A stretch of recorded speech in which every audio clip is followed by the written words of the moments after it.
I never imagined the day would come when two sheriff's deputies would be standing on the porch of our secluded mountain cabin, hands hovering near their holsters, ordering my wife to step outside with her hands visible. Their boots creaked against the old pine planks of our wraparound porch as they delivered the shocking news. They were responding to a report of criminal trespassing and breaking and entering. And behind them, wearing a smug grin that could curdle milk, stood Karen Piton, her blazer glittering with HOA president pins like a badge of self-appointed royalty. Karen was the most power-hungry woman in all of Pine Ridge County, and she'd finally brought her chaos to our doorstep. "Officers," my wife Sarah said evenly, though I could see the faint tremor in her hands. "There must be some kind of mistake. This is our property." Karen stepped forward, her voice syrupy and full of mock concern. "These people have been squatting here for weeks," she declared. "As president of the Pine Ridge Lakeside HOA, I have full documentation showing this cabin falls under our jurisdiction. They've failed to file any occupancy paperwork, and they haven't paid a single association fee." The taller deputy, a man with graying temples and the kind of calm authority that comes from decades on the job, turned toward Sarah. "Ma'am, we're going to need to see proof of ownership. Mrs. Patton here stated you broke into this property earlier today." Without hesitation, Sarah reached into her back pocket and pulled out a folded document. "Here's a certified copy of the deed, officer," she said. "As you'll see, this property was transferred to me 3 months ago when my uncle Robert passed away. My name is right there, Sarah Mitchell, sole owner." I watched Karen's expression crumble in real time. The smug confidence drained from her face like water down a sink. First confusion, then disbelief, then a hint of panic. The deputy scanned the deed carefully before turning to Karen with thinly veiled irritation. "Mrs. Patton, this clearly lists Mrs. Mitchell as the legal owner. Care to explain why you called 911 to report her for trespassing on her own property?" Karen's mouth opened and closed like a stunned goldfish. There must be... "The HOA records show," she stammered, but her words tripped over themselves and fell flat. But the truth was, this was just the beginning of Karen Piton's spectacular downfall. 3 months earlier, Sarah and I had been sitting in a lawyer's office in downtown Denver, still trying to process the news. Her uncle Robert, a lifelong forest ranger and the most self-reliant man I'd ever known, had passed away and left Sarah his most treasured possession, a beautiful log cabin nestled on 5 acres of untouched Colorado wilderness. It had lake access, sweeping mountain views, and the kind of quiet that city folks spend their whole lives chasing. "The property is free and clear," the attorney said, sliding a stack of papers across his polished mahogany desk. "No liens, no mortgages, and according to county records, the land predates any Homeowners Association in the area." That weekend, we loaded up our truck with supplies and drove up into the mountains, hearts pounding with excitement. The cabin was everything we dreamed of, rustic yet well-maintained, with a grand stone fireplace dominating the living room and wide windows framing the Rockies like living artwork. We spent that first day exploring, marking spots for a vegetable garden, and talking about adding a deck extension. That's when we noticed the signs, small metal placards nailed to trees and fence posts reading, "Pine Ridge Lakeside HOA, Community Standards Enforced." Sarah frowned. "Uncle Robert never said anything about an HOA, I shrugged it off.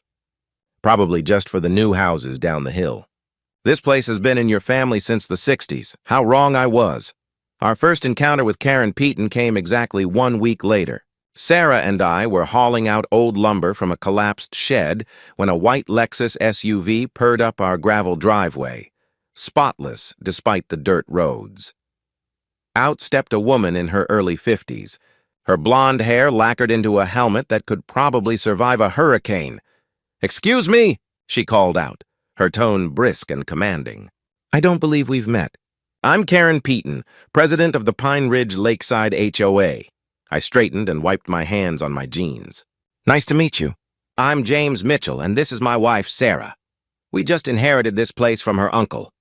Karen's sharp eyes flicked between us before she pulled out an iPad and started scrolling with manicured nails. Mitchell. "I don't see any transfer paperwork filed with the HOA. You do know that all property transfers must be approved by the board, right? Sarah stepped forward with that determined look in her eyes that always meant trouble for whoever stood in her way. With all due respect, Mrs. Peaton, this cabin belonged to my Uncle Robert for over 40 years.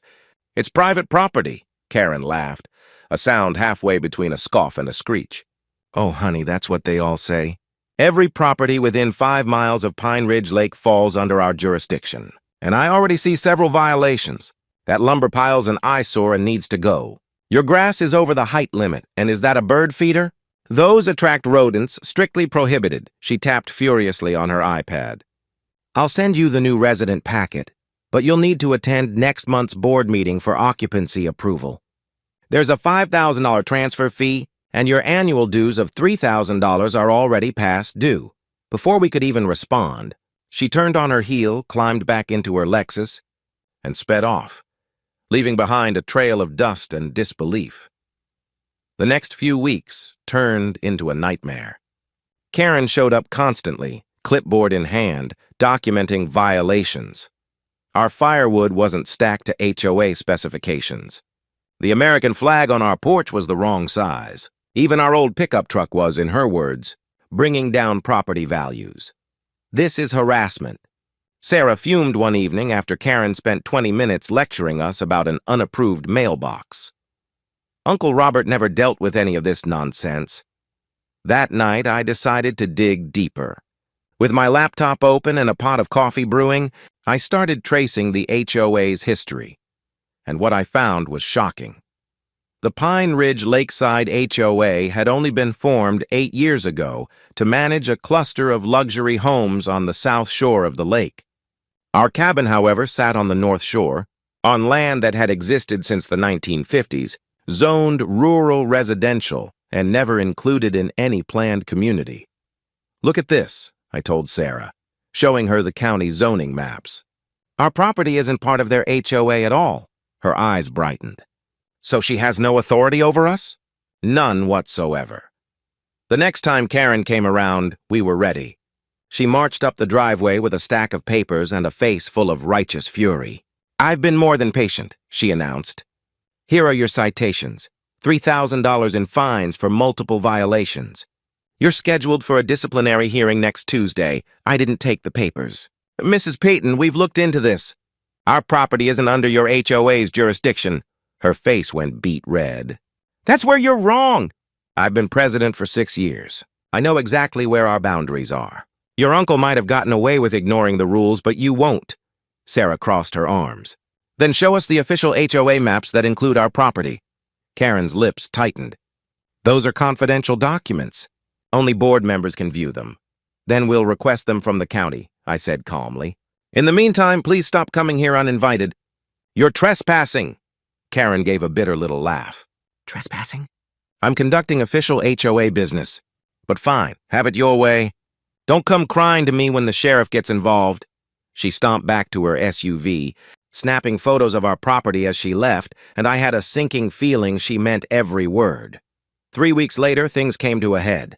I had to drive back to Denver for a meeting, leaving Sarah at the cabin to finish painting the kitchen cabinets. Around 2 p.m., my phone rang. Sarah's name appeared on the screen, but instead of her voice, I heard the crackle of police radios. James, she said, her voice steady but tight. You need to come back. Karen called the cops and told them I broke into the cabin. My knuckles whitened around the steering wheel as I merged onto the highway, my heart pounding with a mix of fear and fury. This was war. Are you okay? What happened? I asked the moment I picked up the phone. I'm fine, Sarah replied, though I could hear the tremor in her voice. The deputies are here now. I showed them the deed, but James, she told them I was a dangerous squatter. They had their hands on their weapons when they approached me. The drive back to the cabin felt like the longest 90 minutes of my life. My pulse hammered with every mile until, finally, I turned up our gravel road. 2 sheriff's cruisers sat in the driveway, lights still flashing, and right beside them, Karen's white Lexus gleamed like a snake in the sun. Sarah was on the porch, papers clutched in her hand as she spoke with the deputies. Karen stood off to the side, arms crossed and foot-tapping with impatient arrogance. Officer, I said as I stepped out of my truck, trying to keep my voice calm despite the rage boiling in my chest. I'm James Mitchell, Sarah's husband. Can someone please tell me what's going on here? The lead deputy, a tall man with graying hair and exhaustion etched into his face, introduced himself as Deputy Harrison. Mr. Mitchell, he began. Mrs. Peaton here called 911 reporting that your wife had broken into this cabin. She claimed to have documentation proving the property is under her HOA's control, and that you were trespassing. I turned toward Karen, whose chin tilted upward in defiance. Deputy Harrison continued, his tone firm. However, your wife has provided clear proof of ownership. The deed lists her as the sole owner, properly filed with the county 3 months ago. This is ridiculous. Karen exploded, her voice shrill. They haven't paid HOA fees, haven't attended meetings, they're in total violation of— Ma'am, the deputy interrupted sharply, his patience clearly evaporating. Whether or not they're part of your HOA is a civil matter. But making a false 911 call, claiming a crime in progress, is a criminal offense. That's a misuse of emergency services. Karen's face drained of color. I genuinely believed the HOA records show. Show what exactly? Sarah cut in, her tone cold and razor-sharp. That you've been harassing homeowners who aren't even part of your association? That you've been trespassing on our property for weeks. Let's all take a breath, Deputy Harrison said, raising a hand. Mrs. Peaton, I strongly suggest you verify your HOA boundaries before making any more complaints. Mr. and Mrs. Mitchell, if this continues, you can file a harassment report with our office. As the deputies wrapped up and prepared to leave, Harrison pulled me aside. His voice dropped low. Between you and me, he said quietly, this isn't the first time we've had problems with Mrs. Peaton and her HOA. You might want to talk to your neighbors. That evening, Sarah and I sat on the porch, watching the sun sink behind the mountains. The adrenaline from the day finally wore off, leaving behind a mix of exhaustion and quiet fury. We can't let this go, Sarah said firmly. She could have gotten me shot. What if I hadn't had the deed on me? I nodded. First thing tomorrow, we're setting up security cameras. And we need a lawyer, Sarah added. Someone who knows property law and HOA disputes. Over the next week, we turned our fear into determination. 8 high-resolution cameras went up, covering every inch of our land. Then we started knocking on doors. That's when the stories started pouring out. Tom and Ellen Brewster, who lived half a mile down the road, told us she fined us $3,000 for having the wrong color shutters. We've been here since 1995, long before her HOA even existed. Then there was Mike Garza, a third-generation cabin owner near the lake. He showed us a pile of bogus citations. She keeps claiming my land's part of the HOA, but county records say otherwise. She just won't stop. The biggest breakthrough came from Dorothy Chen, an 80-year-old widow who had once worked in the county planning department. She invited us in for tea, then spread a collection of old maps across her kitchen table. I remember when that HOA was formed, she said, adjusting her glasses. Its boundaries only ever covered the new development on the South Shore. Everything else was grandfathered in as rural residential. Then she leaned in conspiratorially. But I've heard rumors that the maps the HOA keeps on file aren't the same ones the county approved. Might be worth looking into. Armed with that information, we met with our new attorney, Patricia Hawkins, a sharp-minded woman in her 40s who specialized in property and HOA law. She listened to our story carefully, occasionally scribbling notes with deliberate precision. False 911 calls, trespassing, harassment, possibly fraudulent records, she summarized. If what you're describing checks out, Mrs. Peaton could be facing both civil and criminal charges. What do we do first? I asked. Patricia's smile was confident and razor-edged. We start with a formal complaint to the county, focusing on the boundary discrepancies. Then we request every official document related to your property, both from the HOA and the county. If fraud exists, we'll uncover it. 2 weeks later, Patricia called with barely contained excitement. You're not going to believe this, she said. I compared the HOA's internal maps with the county's official records, and they don't match. Someone altered them to include 40 additional properties that were never part of the original HOA.